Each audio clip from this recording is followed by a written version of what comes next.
So, the family of Carmelo Anthony, the young man who stabbed Austin Metcalf in the heart, held a press conference earlier this afternoon. And Jeff Metcalf, Austin's father, showed up.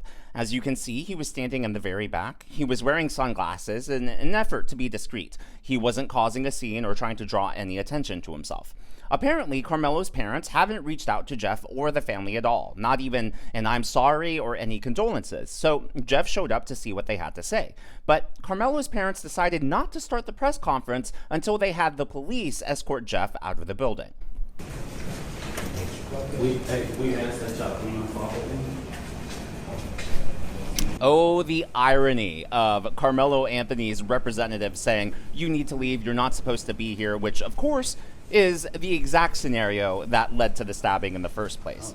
The man in the red tie who you saw asking them to leave was Dominique Alexander, who I talked about in my previous video. He is the man who has been charged and convicted of giving his then girlfriend's baby shaken baby syndrome. Yeah, he shook the baby so hard that the baby had brain damage and was hemorrhaging in both eyes. That is the representative. That is the person who the family chose to speak for them at today's press conference. But before I show you that, here is the local news covering Jeff Metcalf being escorted out of the building.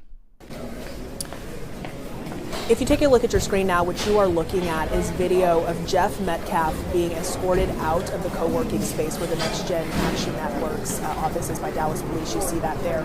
Jeff Metcalf, the gentleman who was wearing the sunglasses and the blue shirt, who's being escorted out, is the father of Austin Metcalf, who was the teenager who was stabbed and killed in a track meet 2 weeks ago. He is being asked to leave, escorted out at a press conference that is being held where the parents of the child who was accused of killing Metcalf's child are expected to. Again, the irony is just really stunning to me because the dynamics are exactly the same. Sure, the specific circumstances are different, but in both situations, you had a dynamic of someone being accused of being somewhere they weren't supposed to be. In the first case, Carmelo Anthony responded by stabbing an innocent person in the heart. In this case, Jeff Metcalf was accused of being somewhere he wasn't supposed to be. Did he stab anyone in the heart? No. He peacefully walked away. Sure, the police escorted him out, probably for his safety, but he wasn't violent. He could have stood there. He could have been belligerent. He could have waited till someone put their hand on his shoulder and stabbed them. Would they have defended him then?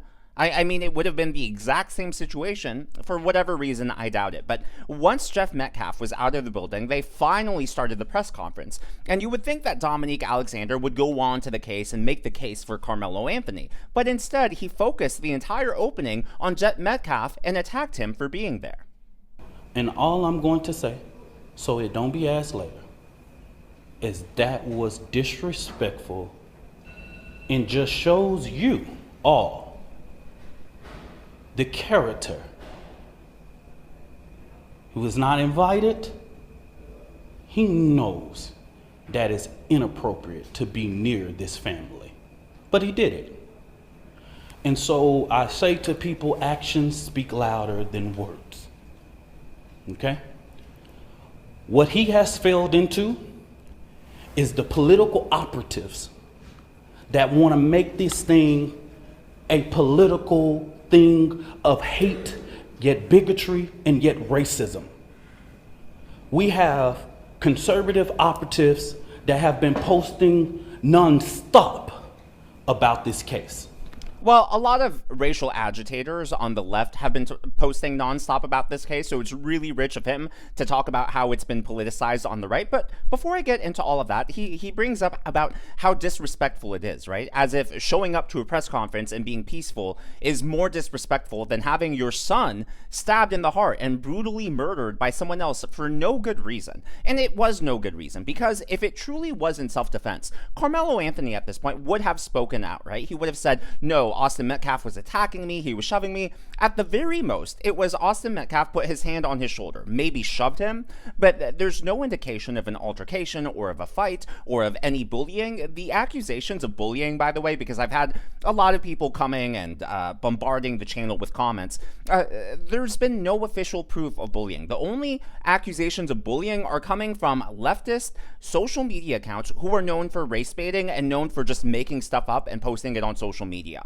And that's why whenever I talk about something, I always provide my sources. I show a screenshot or I show a clip, and then I analyze it. Like, have those people show you the proof.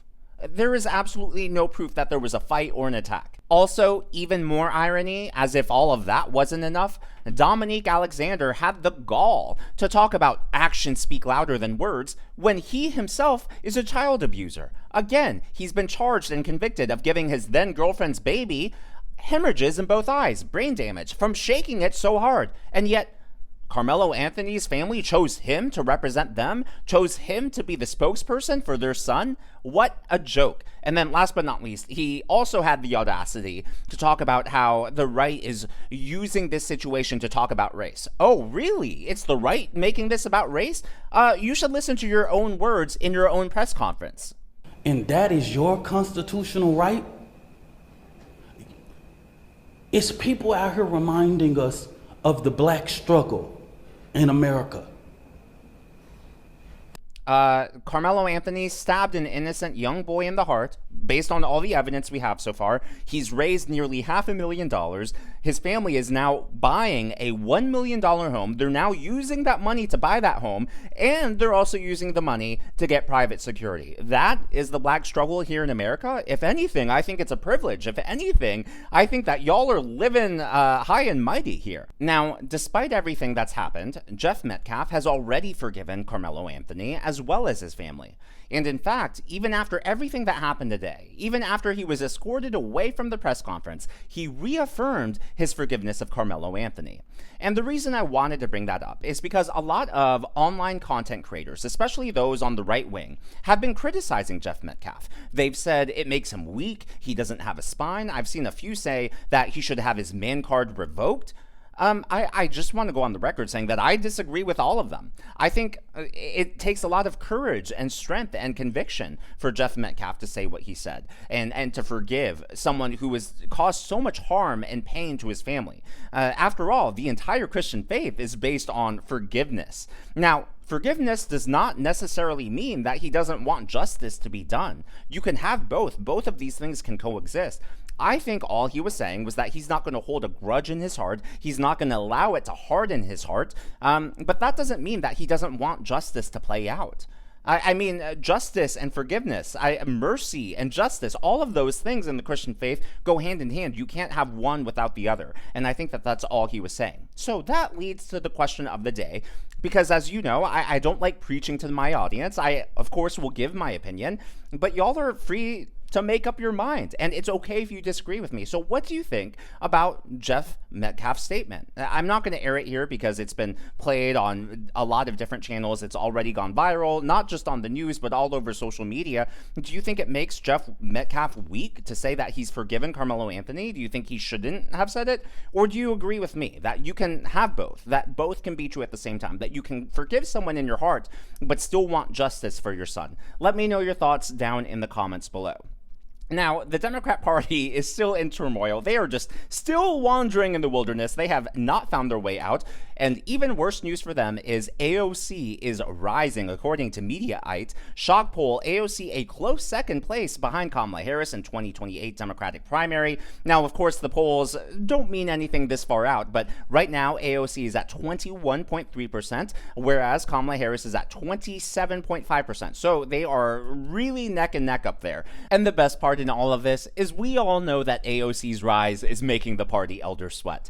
But it's not just AOC. Apparently, David Hogg is causing a lot of heartache and heartburn for the DNC as well. According to Politico, an unprecedented move, DNC official to spend big to take down fellow Democrats.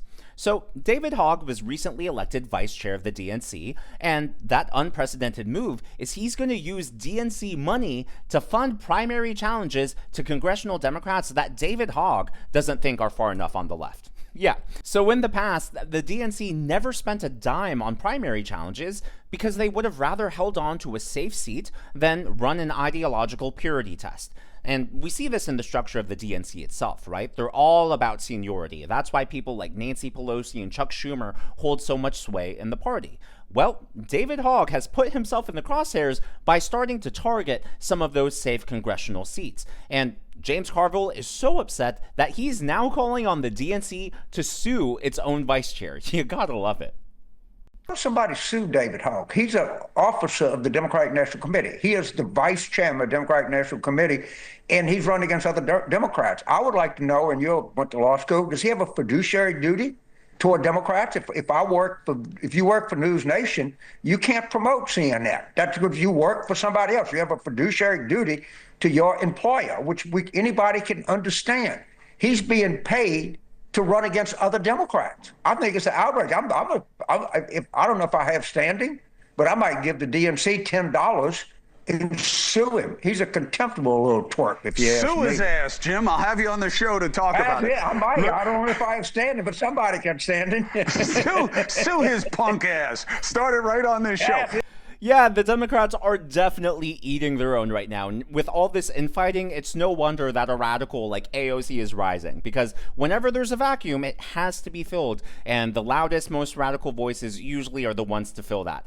Now, I would like to recognize today's members of the Governor's Club. Again, these are people who have given super thanks or tips to the channel. Chase Your Dreams to You, Rice and Spice, Suze, Jenny Rankin, Italian Gamer Joe, nice to see you, Stacy, USMC Carr, Kelly Kim, Helga Shabalaba Ding Dong, Marley Tucker Macy, and Bob Paul. I believe some of those may be duplicates, but I wanted to play it safe.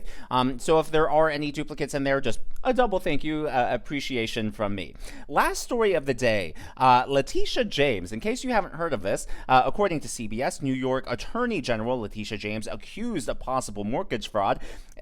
Specifically, she said that she married her father. Take a look at these mortgage documents here. Robert James and Leticia James, his wife. Not just one, but multiple documents.